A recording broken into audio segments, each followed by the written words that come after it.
네, 여러분 안녕하세요. 배너의 주식 특강, 오늘 드디어 4차 산업혁명에서 헬스케어 시장을 한번 다루어 보려고 합니다.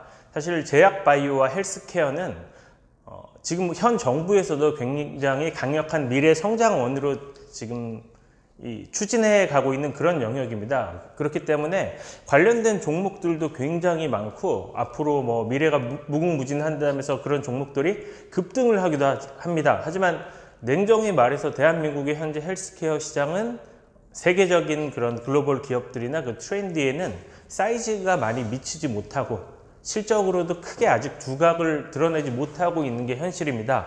그렇기 때문에 우리가 뭐 헬스케어 시장이라고 해서 무조건 관련 종목들을 좋게 볼 것이 아니라, 그러면 헬스케어 시장이라는 거를 우리가 조금 이해를 먼저 하고 헬스케어 시장이 어떤 거고 앞으로 어떻게 변화할 거고 그 중에서 그럼 좋은 헬스케어 분야는 어느 분야가 있을까, 이런 걸 냉정하게 판단한 다음에 그 안에서 좋은 기업들을 골라가는 게 우리의 할 일이라고 할 수 있습니다. 그러면 오늘 강의 시작하겠습니다. 오늘 커리큘럼입니다. 첫 번째, 헬스케어란 무엇인가? 헬스케어의 정의를 우리가 확실히 한번 하고 넘어가는 게 좋을 것 같습니다. 일반적으로 헬스케어라고 하면은 그래 이제 뭐 수명이 늘어나고 질병도 많이 정복이 되고 있으니까 그와 관련된 여러 가지 산업이 발전을 하겠지, 그렇게 생각하기가 쉽습니다. 네, 틀린 얘기는 아니지만 조금 더 정밀하게 우리가 이 시장을 짚고 넘어갈 필요가 있습니다. 두 번째, 그럼 헬스케어로 바뀌는 우리의 삶, 어떤 그런 현상들이 벌어지고 우리는 이제 앞으로 내 질병 관리라든지 그런 건강 관리에 어떤 생활이 되는지, 그런 부분에 대해서 다뤄보겠습니다. 그리고 마지막으로 헬스케어 관련 기업들이 있습니다. 헬스케어 관련 기업들, 정말 작게는 맥박 재고, 뭐 혈압 재고 그런 일부터 내 틀니를 한다든지 임플란트를 한다든지, 그리고 뭐 심장 박동을 체크를 한다든지, 아니면은 심장 맥박이 낮아지거나 그럴 때 이걸 보충해주는 여러 가지 의료 기기들, 이런 게 사실은 다 헬스케어의 영역에 들어간다고 볼 수 있습니다. 그래서 그 시장에 대해서 한번 확인해보고 그리고 관련 기업을 다루어 보겠습니다. 자, 흔히 헬스케어라는 개념은 과거에도 있었던 개념입니다. 최근에 나오지는 않았죠. 그러면 우리가 헬스케어라고 하는 건 사실은 뭘까요? 앞에 스마트가 붙어야 올바른 표현이라고 볼 수가 있습니다. 그래서 지금 IoT, ICT 등과 관련해서 계속해서 이제 4차 산업혁명 이야기가 나오고 헬스케어라는 단어가 나오고 있는데, 사실은 이 헬스케어는 스마트 헬스케어를 이야기하고, 그럼 스마트 헬스케어는 과연 무엇인가? 개인의 건강과 의료에 관한 정보, 기기, 시스템, 플랫폼을 다루는 산업 분야입니다. 그렇죠? 과거에는 내가 병원을 가면은 이 병원에 내 자리에 있고 저 병원에 내 자리에 있고 또 다른 병원을 바꿔서 가면은 거기서 뭔가 다시 찍어야 되고, 내 정보는 한 병원에 머물러 있던 경우가 많습니다. 다른 병원에 가서 내가 과거에 어떤 질병을 겪었는지 하려면 그 병원에 가서 진단서를 다시 떼어다 내고 치료 기록을 떼어다가 전달해 줘야 되고, 굉장히 좀 불편했죠. 사실은 그런 부분들 때문에 사람들이 병원 바꾸는 걸 그렇게 좋아하지 않았습니다. 바꾸면 다시 처음부터 해야 되고 또 가서 그 자료를 떼다 내야 되고. 그렇지만 이제는 이런 부분이 바뀐다는 거죠. 바로 건강 관련 서비스와 의료 IT가 융합된 종합 의료 서비스입니다. 내가 어떤 질병을 겪었고 어떤 치료를 받았고 최근에 어떤 병명이 있었는지를 이제는 다 공유를 할 수 있다는 거죠. 이 서비스를 통해서. 그러면은 내 입장에서는 좀 편해지는 거예요. 다른 병원에서도 내 과거 기록들을 확인하면서 그럼 이 사람은 이러이러한 그런 병이 있었고 치료를 받았고, 그리고 유전병이나 가족력은 뭐가 있고, 이런 부분에 대해서 이미 다 파악을 할 수 있다는 거죠. 두 번째, 개인 소유의 휴대형. 요새 많죠? 팔찌 차고 다니죠. 헬스케어 밴드라고 해서 팔찌를 차고 다니거나 혈당을 재거나 당뇨를 체크하는 그런 기계들도 이미 많이 나와 있고요. 착용용 기기 이런 거, 그리고 클라우드 병원 정보. 자, 이제 병원의 정보들도 헬스케어와 관련된 이런 IT 산업에서는 어디에 보관이 될까요? 당연히 클라우드에 보관이 됩니다. 그리고 병원들은 그 클라우드에 접속을 해서 나의 의료 정보를 얻어갈 수 있는 거죠. 그렇기 때문에 공유가 가능해지는 거죠.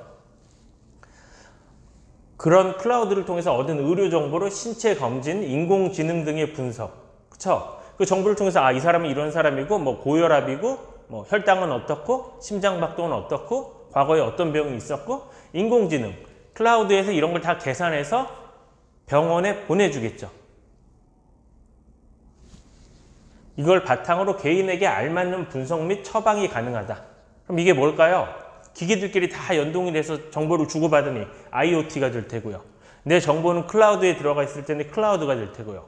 클라우드에 모인 정보들을 가지고 AI가 자체적으로 판단을 해서 내 뭐 혈액형이라든지 아니면 뭐 체질? 뭐 이런 유형을 판단을 해가지고 정보를 주겠죠. AI 활용도 가능해집니다. 이거 진짜 신기하죠. 4차 산업혁명은 분야는 많고 용어는 되게 많은데 따로 혼자 떨어진 게 없어요. 다 연관이 돼 있고 다리를 하나씩 걸치고 있다는 걸 우리가 알 수 있습니다. 자, 그러면 이런 스마트 헬스케어의 특징은 뭐가 있을까요? 보겠습니다. 정보기술 IT를 활용해서 언제나 건강관리가 가능한 원격 의료 서비스. 중요합니다. 이거 매우 중요해요. 원격 의료 서비스예요. 병원에 가지 않아도 돼요. 여러분들 뭐 헬스케어, 뭐 AI 로봇 막 이런 거 많이 나옵니다. 헬스케어 도와주는 뭐 로봇 이런 게 영상이나 뭐 해외 뉴스에 많이 나와요.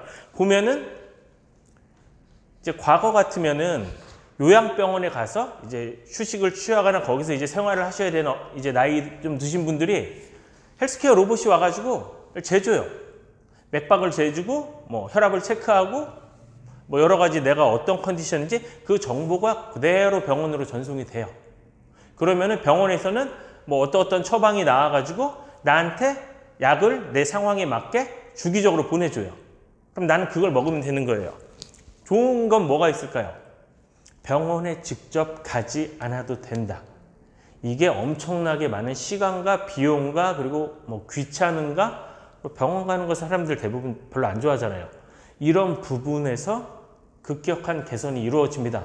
반면에 의료기관은 일일이 환자를 대면하지 않아도 나온 정보로 혹은 클라우드 컴퓨팅에서 나온 그런 의료적 지식을 가진 그런 분석에 의해서 훨씬 더 편하게 진단을 내릴 수 있다는 거죠.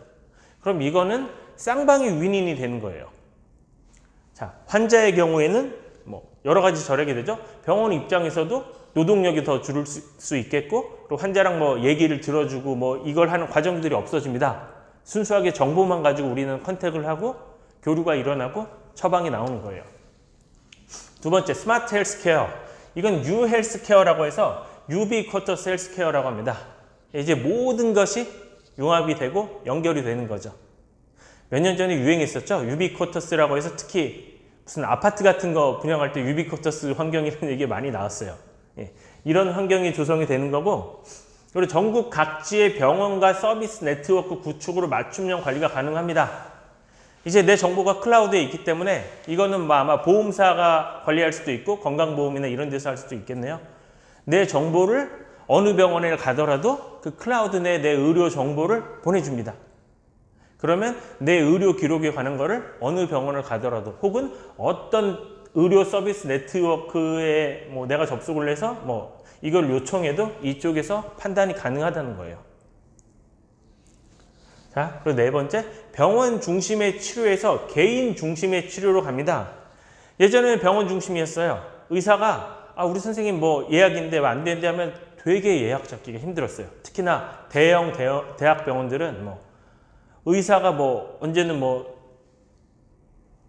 선생님이 대학교에서 강의가 있으시고 교수님이 뭐 있고 하면 항상 의사의 시간에 맞춰서 되는 날 힘겹게 내가 예약 잡아서 그 장소에 직접 가서 치료를 받고 검진을 받아야 됐죠. 그러지 않아도 된다는 의미입니다. 개인 중심에 내 정보 이거니까 가급적 빠른 시간 내에 나한테 보내줘. 가능하겠죠? 그리고 제가 지난주 토요일에도 이야기했지만 특히나 영상의학과 쪽 병에 대한 진단을 내리는 쪽에서는 이미 AI가 사람을 크게 앞섰습니다. 그 사람은 다름 아닌 의사들이죠. 네. 굉장히 그 업계에서 유명한, 저명한 의사들보다도 이제 AI가 내린 진단이 더욱더 정확합니다. 이러면 어떻게 될까요? AI가 내 그 병이나 질환에 대해서 판단을 내린 다음에 나한테 솔루션을 뭐 어떻게 하면 되겠습니다. 뭐 이런 처방을 내릴 수가 있게 되는 사회로 갈 수도 있는 거죠. 그래서 개인 중심의 치료로 가고 있습니다. 마지막에 홈 헬스케어 시장이 무섭게 성장하고 있습니다. 과거는 이 헬스케어 시장은 병원 위주였어요. 그런데 이제 사람들이 안 가잖아요. 자, 아주 여러 가지를 생각할 수 있어요. 홈 헬스케어 시장. 뭐가 있을까요? 나를 진단하는 의료 로봇이 있을 수 있겠죠.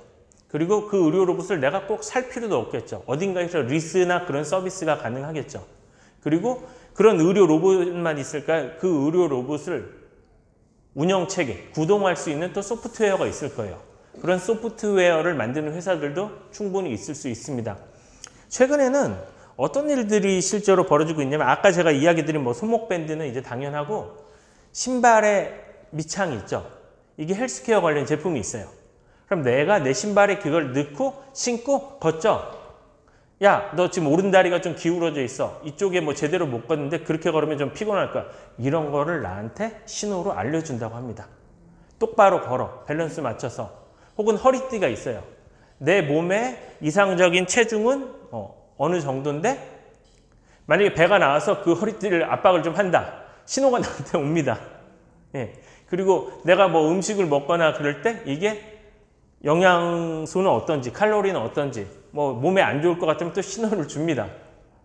그러니까 굉장히 지금까지와는 좀 다른 신기한, 이제는 저런 일을 겪으면서 사는 게 당연한 사회로 우리가 진입을 하고 있습니다. 그래서 마지막으로 홈 헬스케어 시장이 무섭게 성장한다는 이야기를 드렸습니다. 요 전에 그러면은 제가 하나를 더 짚고 넘어가겠습니다. 요거는 제가 다음 장에서 말씀드릴게요. 자, 무엇을 짚고 넘어갈 거냐면 지금 헬스케어 하면서 가장 많은 얘기가 나온 나라가 어딜까요? 미국이죠. 미국의 헬스케어가 굉장히 지금 얘기들이 많습니다. 오바마 케어, 그리고 트럼프 케어, 최근에 헬스케어 기업들의 그 주가도 많이 떨어졌고 헬스케어 관련 그 지수들도 많이 폭락했습니다. 자, 무슨 일이 벌어지고 있을까요? 우리가 미국의 그 헬스케어 시장이 대한민국이랑은 굉장히 다릅니다. 굉장히 다르기 때문에 어떤 특징들이 있을지 일단은 영상을 먼저 하나 보고 그리고 제가 준비해 온 자료들을 보충 자료로 이제 같이 다루면서 미국의 헬스케어 시장을 우리가 조금 이해하면은 미국과 관련된 헬스케어 관련 기업들에 투자할 때 분명히 도움이 될 거라고 저는 생각합니다. 그럼 일단 영상 하나 보고 넘어가겠습니다.